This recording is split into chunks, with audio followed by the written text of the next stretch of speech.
Hey, today I am sitting down with one of my better friends, Anthony Braswell, and we go back a long way. It's hard to believe that we actually have known each other for 27 years. Can you believe Wow. that? How do I get to be your best friend? You just described me as a better friend. Well, everybody's going to listen to the podcast and go, "Wait a minute! I thought I was his best friend." So you are definitely one of my top friends. How about that? Um, when I met Anthony, he was single, just graduated college, and was just beginning to enter into youth ministry. And we both knew everything there was to know about ministry, and we were ready to change the world. So that's how long it's been, almost 3 decades. So It's been a long time. yeah, it really has. We actually had the honor of serving on staff together at Tanglewood Church in Kinston, North Carolina. That's been a long time ago, but we served together for about 3 years, and that was fun. And I left and went to Wilmington, and then Anthony stayed there for a while, and then he left and made some moves, which we'll get into in maybe a few minutes, and then ended up in Raleigh, where he's planted a church, North Park, and really excited about what he's doing there. Not only Anthony have we known Anthony, but Lan and I have known his wonderful family for all this time. Watched him grow up, his two beautiful kids, and also his wonderful wife Mary Ann, which we'll get to her journey in just a little bit. Now, Anthony, before I get into some questions with you, I want everybody to know that, and I mean this. This is no, faux praise. You're one of the best pastors and leaders I know, Thank you, buddy. and yeah, and if you don't know Anthony, hopefully after this podcast you'll get to know him. He's one of the most creative and passionate, authentic, real, and he can do about anything. You can preach, you can build websites, you can build a student ministry, you can train, you can hold the attention of an audience. You just do a lot of things. I don't know if there's anything you really can't do. So it's been an honor to watch you and to be your friend for all these years. Man, you're so kind. Thank you for saying those things, man. I love you. You're such a great Oh leader and man, great no, friend. no, I'm no. I'm You very also, thankful. hey, this is something too. He also has a library of dad jokes. Yes. Do you have a dad joke for us today? What did one cashew say while chasing another cashew? I have no idea. Oh wait. Oh, hold on. Back up. Are we editing this or is this unfiltered? We are going to edit this, yes. Okay. So So tell me that dad joke again because you yeah. broke up. Okay. What did one nut say while chasing the other nut? I have no idea. I'm a cashew. I'm a cashew. That's Yeah, my favorite. I think you should stay with preaching and designing Yeah. websites. It's not the jokes that are great. It's the response of my kids when I when Right. I involve my kids. It's the eye rolls and the oh Oh my yeah, gosh, dad. That's what makes them funny. It's not yeah. my jokes. Jokes stand I alone aren't very funny. I have watched you tell a lot of dad jokes throughout the years. So Yeah. where do you find them? You just look them up, I or just look make them them up. up, or what? I don't make them up. People send them to me. I find them, different places. I actually keep a running list of them for my Yeah, for when I mess with the kids. But honestly, the jokes aren't funny. And when people tell me dad jokes all the time, internally, I hate it. Like people because they know I use them a lot. They're like, "Oh, let me tell. Have right. you heard this joke?" And I'm like, "Yeah, I've heard them all." It's just not very Yeah, funny. And so the jokes, that's not what's funny. It's when I do it on social media and I call out my kids' names and they're oh gosh, here yeah, we go again. So it's the response of my family that makes it work. right. And one other interesting thing about Anthony is he is learning to become a Tar Heel fan. I am. It's so crazy. What's funny is most people don't know this, but they just assume that I've always been a Wolfpack fan. We didn't become NC State fans until we moved to Raleigh and started planting a church. And the Mm, first, 50 people in the door were college students, and they would invite me to go to their football games and sit in the student section. And I mean, I went to ECU. I'm not even an ECU fan. I went to UNCW. I pull for the Wolfpack, but it's because we planted in Raleigh, and so when in Rome, right? Do as Romans do. So, right. but what people don't realize is way back as a kid, I was a Carolina fan. Mm. And so if I've got baby pictures of Micah in a Tar Heel hat, which is funny. And so now he is a freshman at UNC. And so I'm starting to wear UNC gear because it's hard to write checks somewhere and not pull for them. You know what I Right, mean? And right. And it's funny. I keep telling people, they're like, "How do you do that?" I'm like, "Well, honestly, I look better in Carolina blue than I do red. It brings out my eyes." And so that's what I keep telling people. You broke up again. Oh, I'm sorry. I I didn't hear that last part. I said I just people ask me how I can wear Carolina blue, and I always tell them it just brings out my eyes. I look better in blue than I do red, so that's why There I you do go. it. Yeah. Okay, great. Well, hey, I want to jump into not only were you a successful student pastor uh, in local churches, but also at the state level. I know you went to Arkansas for a while I and did. led at the state level in student ministry, right? Yeah, I was a state youth and Christian education director in Arkansas for 2 years. Yeah. Um, And something began happening in your heart while you were there, and it caused you to say, you know what, I'm ready to move out of the state level and administration and all that, and actually get into planting a local church back home, yeah. back in Raleigh, North Carolina. Tell us a little bit about that journey. That's very interesting to me. Well, what happened was I'd never pastored before, and I had all of these pastors that were coming to me for advice about different ministries and what would you do with this thing or what would you do with that. So I started building what was called a virtual church. Hmm. This was before Pinterest and all the cool apps and tools that we have today. I just had a PowerPoint presentation, and I would book myself to speak 3 Sundays a month, but I was very intentional to take one Sunday a month and go outside of our Church of God world, right? And go find churches that were doing it different than we were doing it, Hmm. and doing just research. And I would find, ooh, that's awesome, or that's awesome, that's awesome. And so I would bring these things back and I would put them in this PowerPoint presentation, this virtual church. And that way, when people would come to me and if they had questions about children's ministry or missions or worship, I would show them these things that I had discovered. But what I didn't realize was I was building a business plan and Hmm. a launch strategy. And I didn't even realize that. And being in state work is something I'd always wanted to do. And having the opportunity to do that, I was sitting with Rod Loy, who's the pastor of an Assemblies of God church, North Little Rock First Assembly, and I was interviewing him because I'd gone to see what they were doing and they were killing it, and still are killing it today. And I was just learning from him, and he was telling me a story, and finally he turned the tables and he asked me about my journey. And what I said was, I told him all about my journey as a youth pastor, and then I used the statement, "I guess I'm living my dream." And Hmm. he said, "Well, if you're living your dream, why are you so miserable?" And I just looked at him. I was like, "What do you mean?" I'd say I was miserable. He said, "Well, I can tell you're miserable. When you talked about local church ministry, you had a fire in your eye. And Hmm. now talking about what you're doing," he said, "that left." He said, "So if you could do anything for the next 2 years and not worry about how you're going to get paid to do it, what would you do?" And for the first time in my Wow. life, I confessed I'd plant a church in Raleigh, North Carolina. I knew it. I just never said Wow. it. And Now, had that been something that was brewing inside of it you as far was. as going to Raleigh? It was. I knew Okay. where, I knew what, but I Hmm. did not have the courage to say it. And so, Now, let me ask you this: did this happen while you were in Arkansas, yeah, or this did was you act? What I'm saying is, did you actually have this dream kind of before you went to Arkansas? no, never thought of Okay, it. so Never it thought started while you were there. it started while I was there. Yeah. Yeah. And I think God took me to Arkansas to prepare me Hmm. for planting Yeah. North Park. Because honestly, Scott, like my only experience had been Eastern North Carolina Church of God.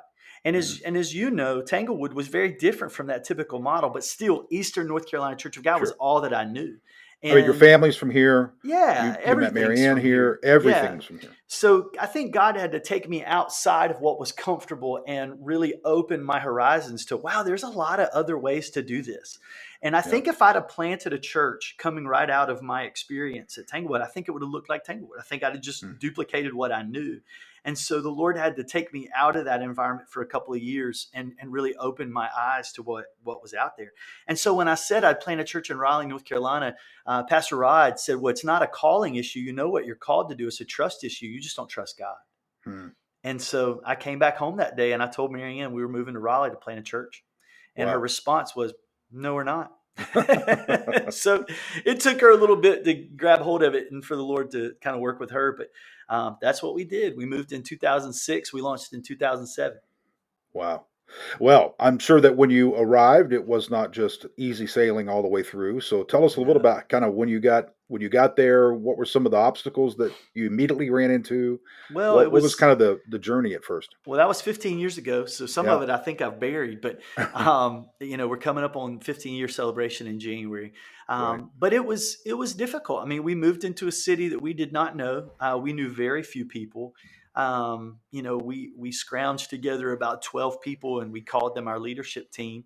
A lot of those were people that I had pastored in Kinston who had relocated here and not been plugged in anywhere, and so we just put this little band of people together and started doing what we called underground church, which was just us under the radar, just trying to figure this out, Yeah. challenging each other, asking a lot of questions, trying to figure out what needs existed in our city and what we could do as a little group of people to try to meet some of those needs.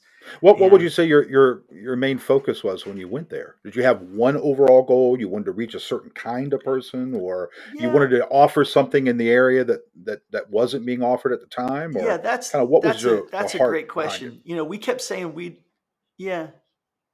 Yeah, we kept saying we didn't want to compete with anybody. We wanted to complete what was already happening here and just come in and we, as we would say it, we wanted to reach a group of people that no one else was reaching. Yeah. I don't even think I knew what that was. You Mm. know what I'm saying? Like I don't even think I had the maturity and the insight, the wisdom at that time to even see what that was. But what we ended up doing was reaching a lot of rechurched people, people Mm. who had some church experience and that had just been really hurt, and so they were looking something that looked different than what they had experienced. And Yeah, that's so that's they, an they interesting found us. term, rechurched. Yeah. I don't know that I've ever heard that term before. Well, we talk about the unchurched. Right. I think we were reaching very few unchurched people, people who had never been a part of a church experience. Now, is that because of Raleigh? Because of kind of the Bible Belt, Bible or Belt, yeah. I mean, I think you'd be hard pressed to find many people who just have never been to church. They're just right, unchurched, like they're an right. unreached people group, as we might say. Most people have some experience; they just had a bad experience, Hmm. and so we help people discover that church could be healthy, and that you could, and I learned a lot of this from you, Scott. I mean, you guys have done such a good job of creating environments to reach imperfect people, as I've heard you Yeah. say all the Right. time. Right. And so, I tell people all the time, just because I'm a pastor doesn't mean I have it all together. Yeah. I have questions, I have doubts, I have fears, I get angry. There are days that I struggle to pray. There are days that I don't want to read my Bible. There are days that I battle temptation. Every day I battle temptation, just like anybody else. And I would even say I'm only pastor because it was my idea and I showed up first and we were handing out titles and I was the first one here. Right. Doesn't mean I'm the most qualified person in the room. And so we've just created this culture where it's okay to be vulnerable and ask hard questions and not be afraid to be real. And we've tried to do that for 15 years. And Well, let me uh, ask you this: when you got there, what was an obstacle or a challenge you thought that you would experience, but really wasn't as challenging? It wasn't as big of an obstacle, but then you ran into something else that you kind of weren't anticipating. Yeah, I thought that when we got here, people were just going to flood here. You know what I mean? Okay. Like we were going to open the doors, we were going to launch, and it was going to be so refreshing, and it was going to be the answer to the questions that everybody was asking, and they were just going to run to it and flock Mm. to it. And I thought we would grow very quickly, very fast. Like I just felt like it was just going to explode. Yeah. And then it didn't. And that was very disorienting. And what I found was we were reaching, I mean, where we launched, we launched in North Raleigh. It's a very affluent area. We're not in the inner city Raleigh. We're not in that part of town when we launched. And what I found was so many people who had everything that they needed, they weren't asking the questions that I thought that they were Mm. asking, and they weren't seeking what I thought they were seeking. They're living. We launched, and around the corner you got $750,000 homes and $1 million homes, and yes, they need Jesus just as much as anybody else, but they didn't feel like they did because they have Mm. everything they need. You Hmm. know what I'm saying? Right. And so I began to discover that reaching that population that we had landed in was very difficult. Mm. People didn't have time for the Lord because their lives were so filled with going to this place and doing this thing and having this experience, and our kids are involved in everything.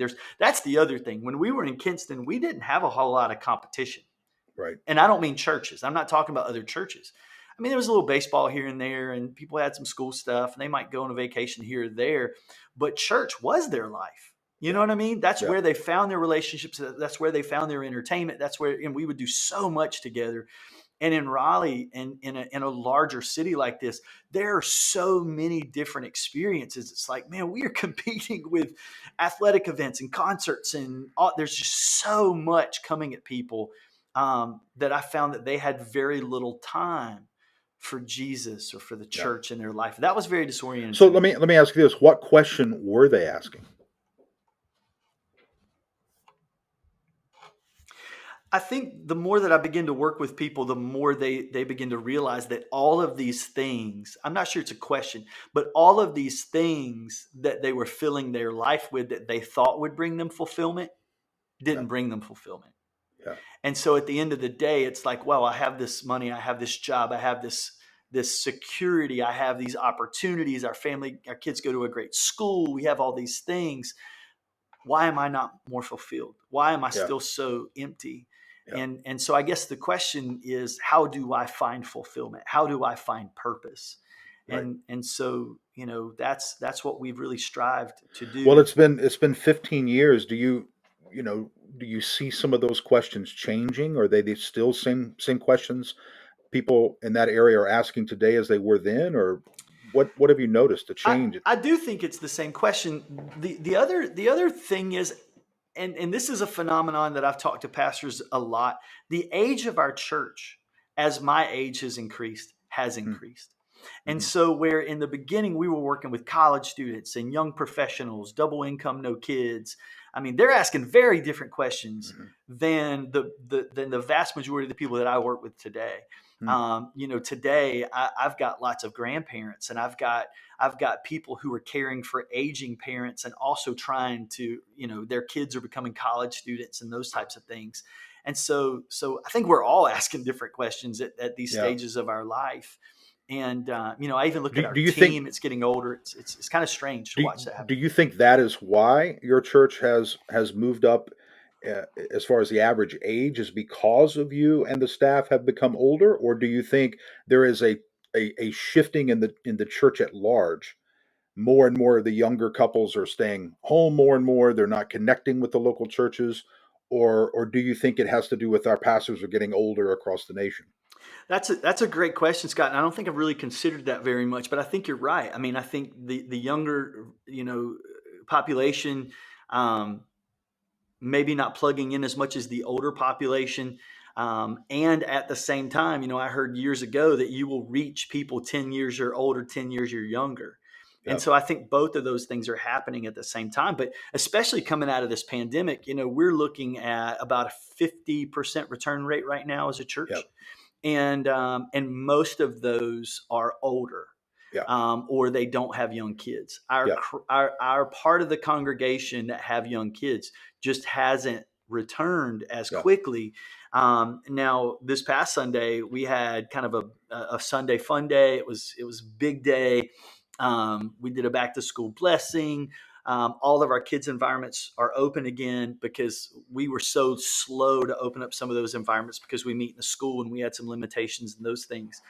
And it's crazy. Like, we had 100 more people this week than we did the previous week, and Yeah. most of those were young families. I was blown Yeah. away when we did the back to school blessing at how many kids there were. Yeah. So even our kids' environments were kind of overwhelmed. You could tell our volunteers were like, "Where do all these kids come from?" And Yeah. and so I think they're slow to come back out of this pandemic. Yeah. One of the things I'm struggling with here at Forest Park, just trying to answer the question, and what does it look like, kind of, post pandemic, and kind of in the middle of what our whole nation at large is going through in the church. I look at some of the couples that we reached when I first came here, which I've been here about 20 years this November. And many of those, the couples that came, obviously were 20 years younger than they are today. And many of them were coming out of traditional churches. They were coming out of Catholic churches. They were coming out of very strict holiness churches. They had been somewhat beat up, I guess you could say, religiously. They felt condemned. They were looking for something fresh, something that preached love and grace, and and provided some music that was a little bit more exciting and a little bit more casual atmosphere, etc. And I've watched those couples, become obviously 20 years older, and they have children. And those children, however, grew up at Forest Park. So the only experience their kids have is what they've experienced here. And Mm-hmm. I'm noticing some of those kids aren't connecting at churches. And what I think is interesting, this is something I'm working through with our staff, is that in some ways, to those children, we've become the traditional church Yeah, I because that's said the that. only thing they've experienced is us. And there's not a lot of the kind of people their parents were when we reached them really in our community as much as there used to be when I first came. So So true. what does that look like, and how do we reach the new generation? Yeah, it is interesting. I made that statement the other day, and the person that I said it to just kind of looked at me with wheels spinning.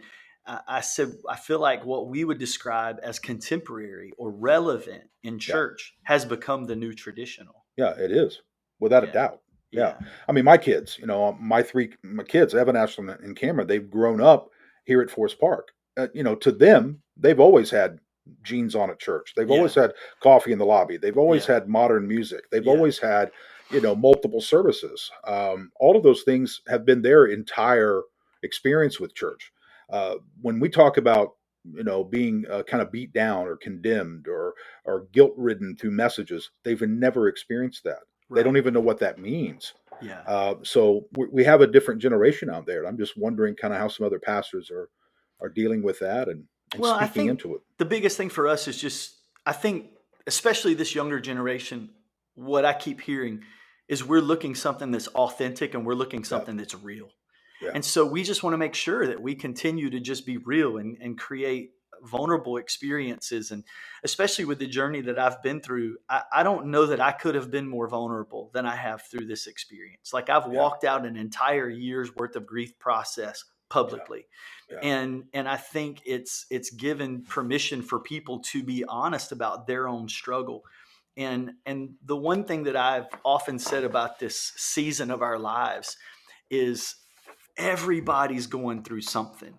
yeah, And the words stress and inadequacy and overwhelmed, not prepared, never enough, like those are words that I write down.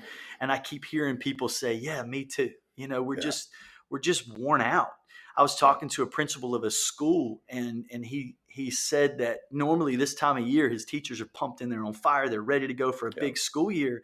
And he's like, I don't know what's wrong with my teachers, like I can't get them juiced up. And I'm like, dude, look what they've been through in 2 years. yeah, Yeah, we're just coming out of summer, but holy cow, they're exhausted. yeah, The yeah, division that's in our world, the climate that we see politically, the pandemic, everything. Like yeah, teaching behind masks, like living behind, like the isolation. It's just everybody's exhausted.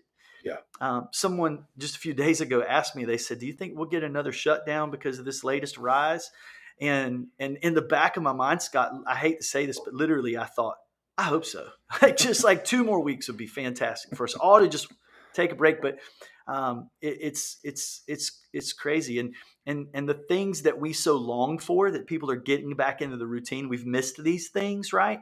And now we're kind of jumping back into these things, but we're jumping back into them 100 miles an hour, but we're exhausted as we jump back yeah, into them.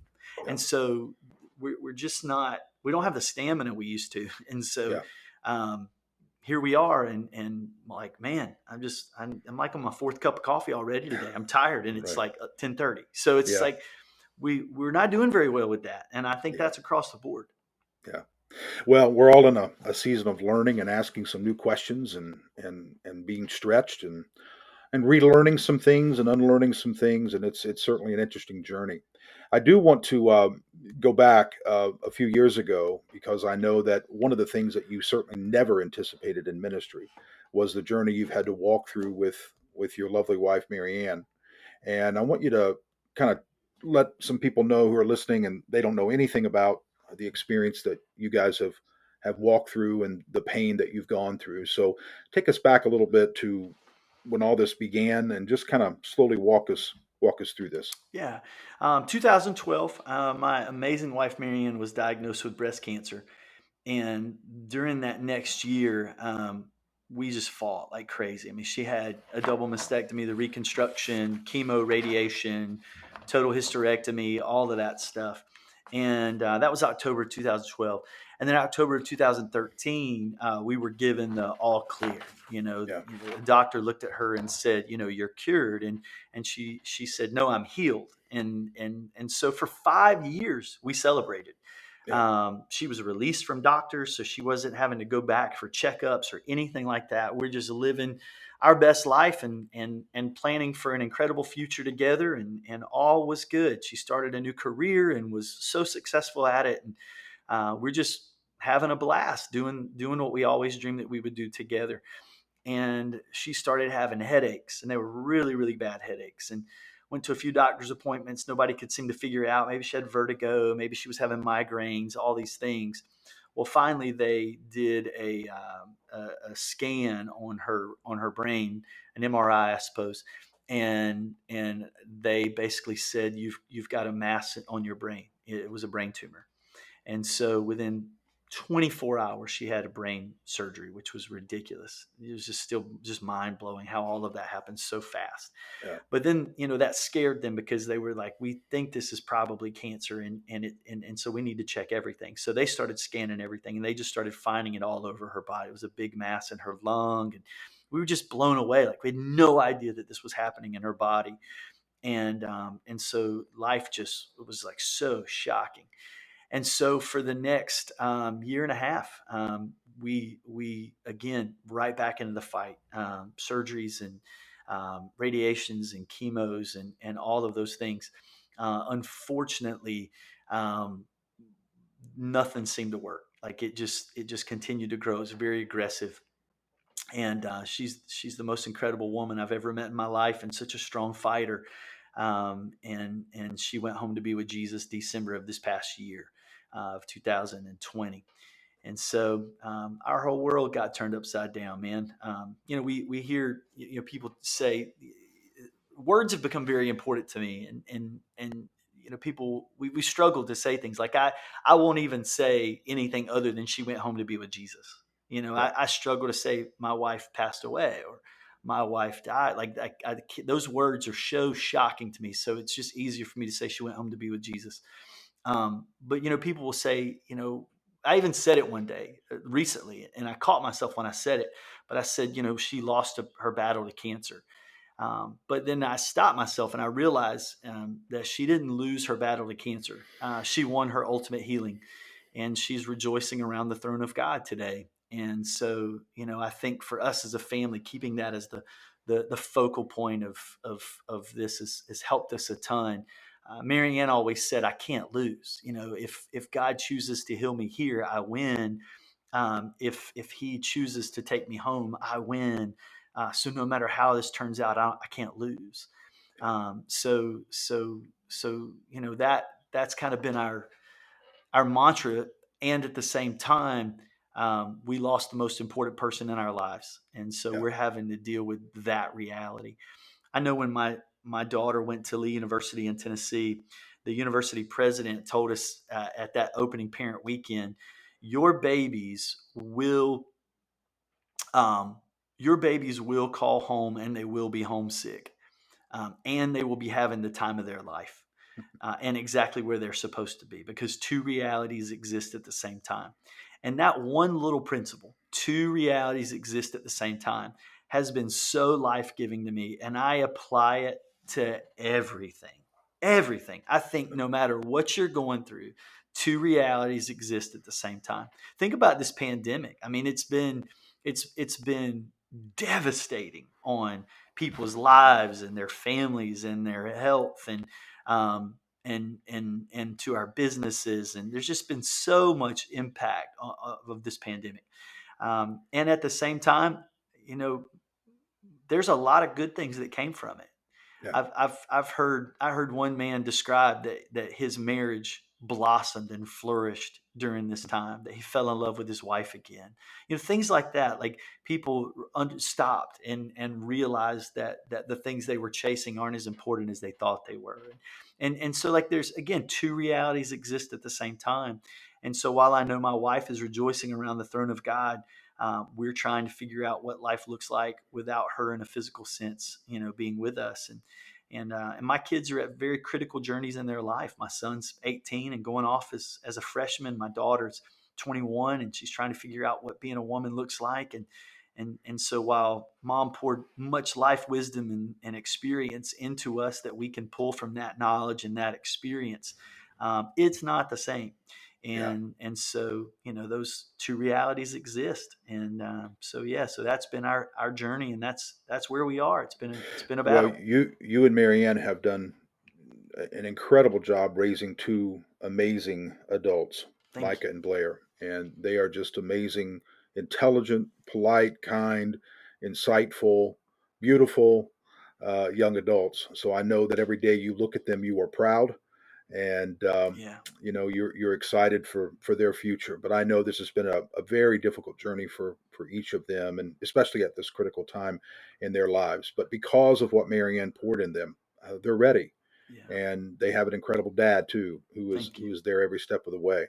Thank you. So there's so much there that could be explored, and I know that you're walking through this, and it's some of it is still very fresh, and you're still learning and still processing it all yourself.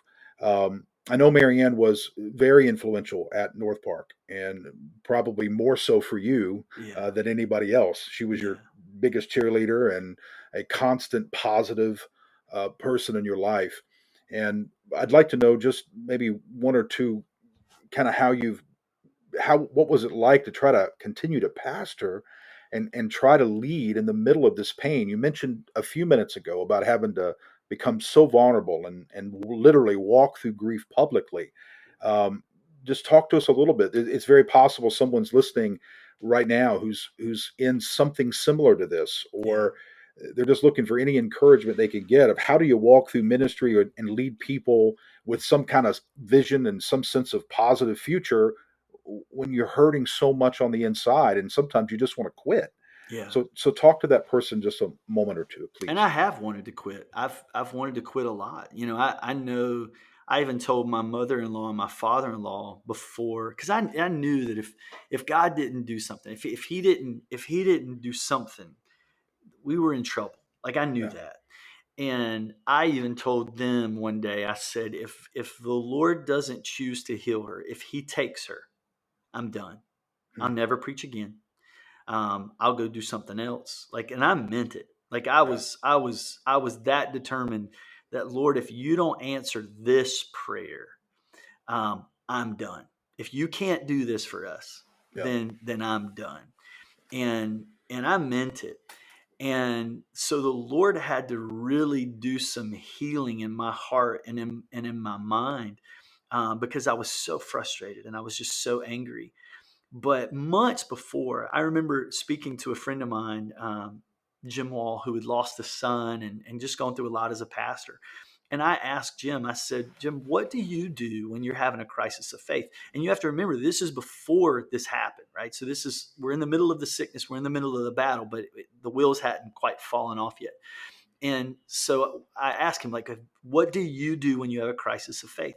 And I'll never forget what he said. He gave me three things. He said, Anthony, you believe that he can, you pray that he will, and then you trust him whether he chooses to or not. And so, Scott, I preach that all the time. Like, that was so good to me. In the middle of our fight, we're going to believe that he can, we're going to pray that he will, and then we're going to trust him whether he chooses to or not. Like, I would preach that, say that to people. Anytime somebody came to me with a problem or needed counsel, that's where I would go to. We pray that he can, we believe that he would, trust him whether he chooses to or not. And then here I am, after December 7th, having to really decide, am I going to walk out everything that I've preached? Am I going to live out everything that I really believe in my heart, which is I've got to trust him whether he chooses to or not? And so I remember getting up and preaching those first few weeks that I did preach. Man, I took time off, of course, But those first few sermons, I mean, I said that a lot. Like, guys, I'm struggling here. I don't have this together. I can't tell you, that this is all good. Like, I'm telling you that I'm angry, and sometimes I don't want to read my Bible, and I'm struggling to pray. Like, I would just tell them. Yeah. But here's what I'm doing. I prayed that he would. I believe that he could. And this is me trusting him whether he chooses to or not, right? I trust him because I know that in the middle of what I'm going through, no matter how hard it is, no matter what I see, God is still good and he is still God.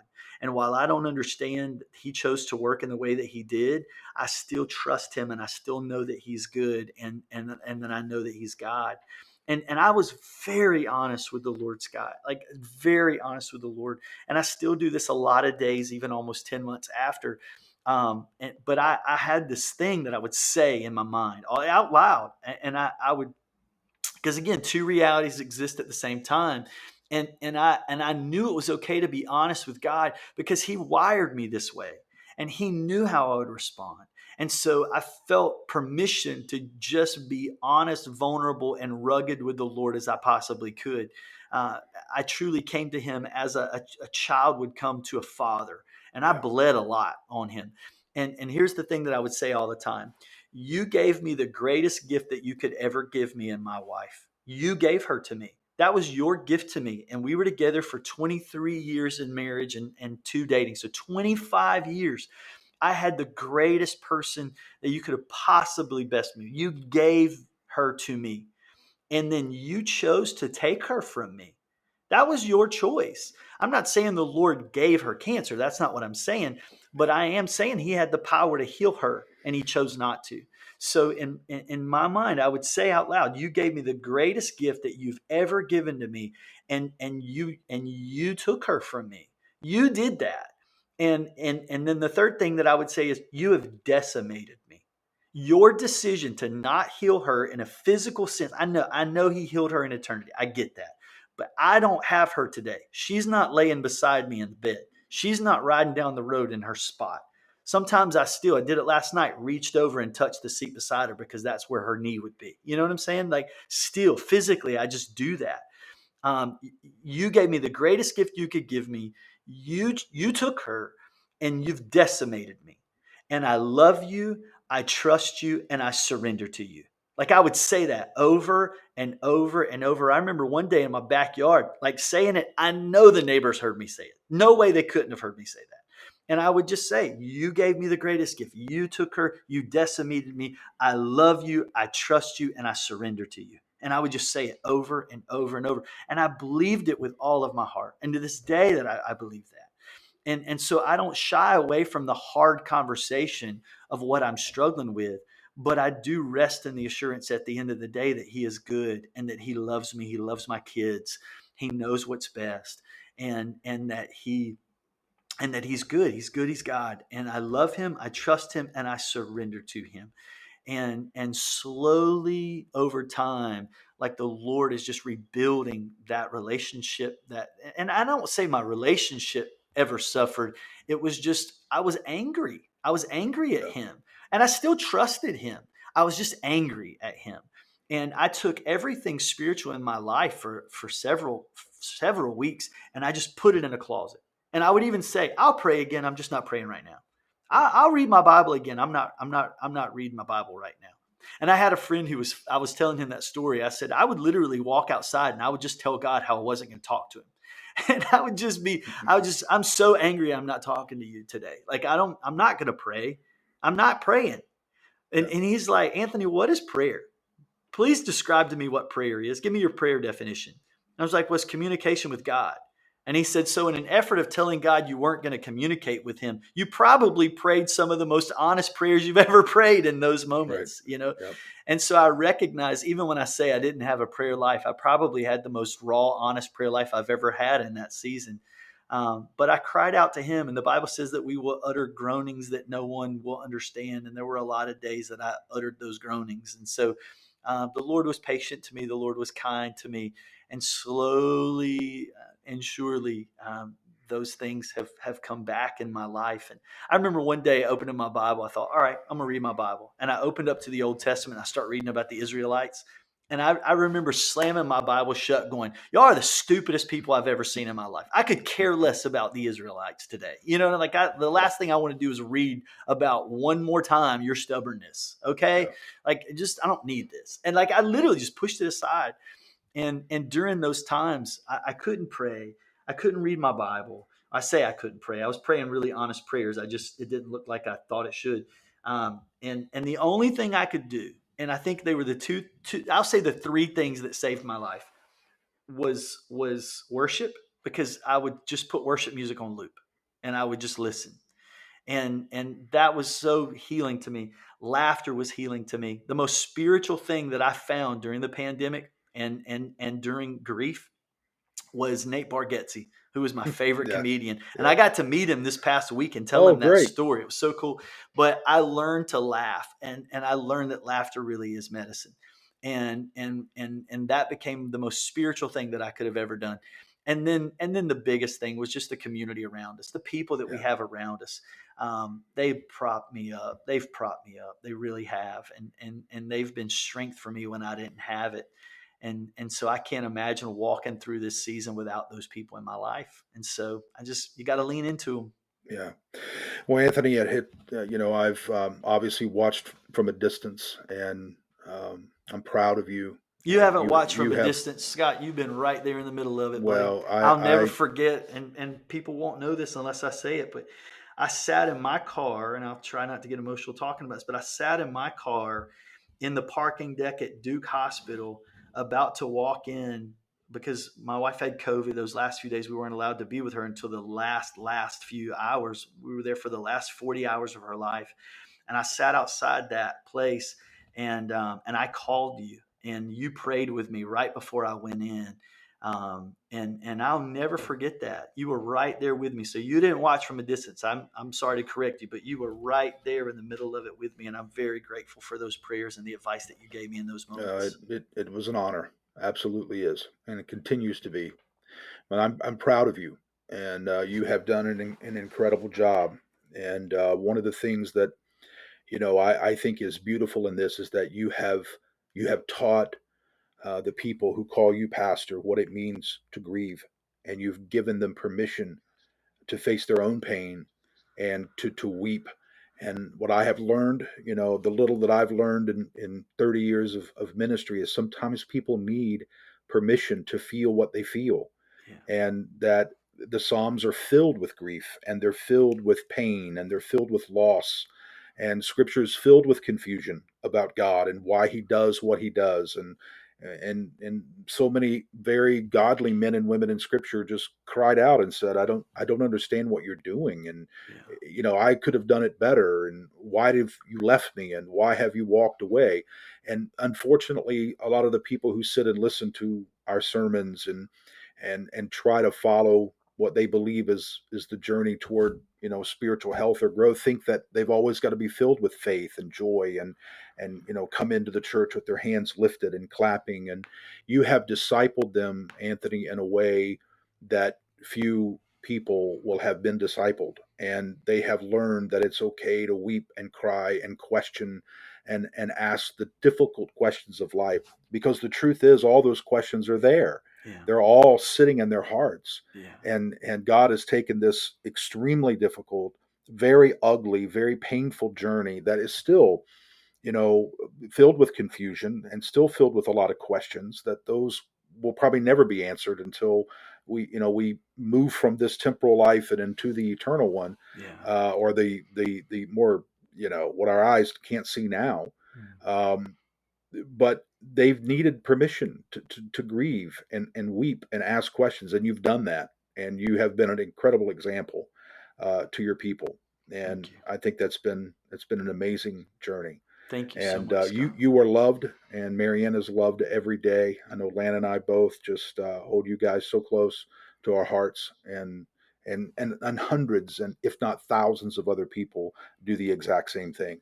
Well, Anthony, I know you only have a few more minutes, so I do want to move from that and kind of look toward tomorrow, because I know you well enough to know that you have things you're dreaming and desires in your heart, and you're still young and vibrant and creative and passionate, You've got some things that you want to see happen. And I just want you to, obviously, just in a few minutes, you can't even begin to scratch the surface of that. But tell us a little bit about the future and maybe some things that you've learned from these last couple or so years and what you're looking to take into tomorrow and maybe open up some new doors or whatever. Sure. Well, I think if you add the pandemic and you add everything that we've gone through with grief and the fact that we're hitting this 15-year mark, it's caused me to be very self-reflective about this last, several years and what the future looks like. And I just realized that I want the next 15 years to look different than the first 15 years. Mm, I I wish that I would have had some self discovery years ago, but I'm thankful for the self discovery I've experienced in the last few months. And what I found is the areas that I lead are not my areas of strength. mm, And I think I've tried to convince myself that I'm strong in these areas, but the reality is I'm not. And after much self discovery, I realized the reason maybe our church hasn't grown as much as I wanted it to, as John Maxwell says, I have been the lid. And it's because I'm trying to lead in areas of my weakness. And so I've worked really hard to discover and be honest about what my strengths are and what my weaknesses are, and met with my team, met with spiritual leaders, met with wise counsel, met with coaches, met with my elders, and we have decided um, to hire my weaknesses. And so we are bringing in multiple staff members, and one of which is to replace what I do day in, day out.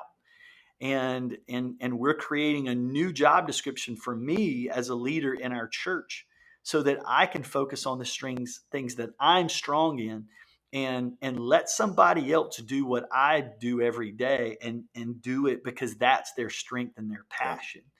yeah, And so we're building a team of people who can lead to their strengths. yeah, And that's something we've never done before. yeah, And it's taking a sacrifice to do it. It's taking me having the courage to step aside and take my hands off some things that are very important to me that I want to see done really well. yeah, But I'm gonna have to get out of the driver's seat on some things, and that's hard for me. And so I'm going to spend the next few years of my life building people who build organizations and not focus so much on trying to build organizations. yeah, I'm not great at those things, and I like to think that I am, but yeah, I'm better at encouraging and inspiring people, and leadership development, and pouring into people who are yeah, leading organizations. And so I am right now dreaming and planning and figuring out what that looks like for me, to do that in four pulpits. I believe that we all have four pulpits: Jerusalem, Judea, Samaria, to the ends of the earth. Jerusalem was home. Judea was that next, community. Samaria was the next outlying area, then to the ends of the earth.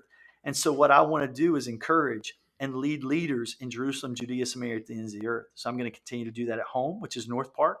I'm going to do that in Judea, which is my city. To the business leaders in the area in which I live. Samaria, I want to do that for other denominational leaders and pastors in other communities and other areas, and then to the ends of the earth, to do that with leaders who are in El Salvador and Ecuador and yeah, other places. But I am going to focus in on that one thing: how do I encourage and build up leaders who are leading organizations? And I don't know exactly what that looks like. I'm spending a lot of time talking to people and trying to figure out what that looks like and what a plan of action would be. But I've taken some huge steps to get that going. But again, that's me trying to lead to my strengths and leaning into the things that give me life, and allowing someone else to do those things that I don't really do well in anyway, but they just yeah, kind of drain the life out of me. It's funny. I met with 7 people back to back to back to back to back a few days ago. And at the end of that day, I was so juiced, man. I was like, man, this is great. I love this. I love this. I love this. That last meeting, somebody opened up a computer and showed me a spreadsheet, and I thought I was going to melt through my chair. It's just like, if you like, a spreadsheet's like my kryptonite. It's Right. just like, Yeah. if we're talking logistics on how to move people through our security check-in on Sunday morning, we did that this past week because we had a little backup on Sunday. I Yeah. thought that part of the meeting, I just wanted to run through the window. Yeah. It's not my gift. And instead of me being the lid to those things, I'm just going to get out of the way and let people who are really good at those things do those things. And Yeah. I'm going to Yeah. focus on the things that give me life and give me strength. Well, what you're talking about focusing on is certainly where you're excellent. And that is definitely a gift that I have watched over the years. And I'm so glad to hear you say that. Just get out of those areas where you're not strong and develop your strength, because you don't have a limit in the areas where you're strong. You're unlimited.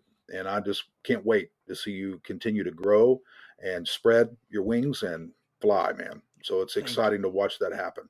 Well, I know you've got other things going on today, and you need to get off this time with me. But Anthony, thank you. Thank you for your time. Thank you for your heart, your passion, the wisdom that you've dropped here for us. And I'm always going to be here to watch and you cheer you on and watch great things happen for you. So thank you very much. Scott, thanks for having me. I love you in Oh, Atlanta. I man. love Forest Park. You're just such a dear friend, and I'm very, very grateful for the time. Thanks for trusting me, and I can't wait to see what God does in you. I get a front row Thank you, seat to buddy. watch it happen. Yeah, that's exciting. Thank you. Thank you for listening to the Holy Shift podcast. If you enjoyed today's episode, please consider letting us know. I read every comment, suggestion, or question. Also, if you like it, give us a positive review. Take care, and we'll be back soon.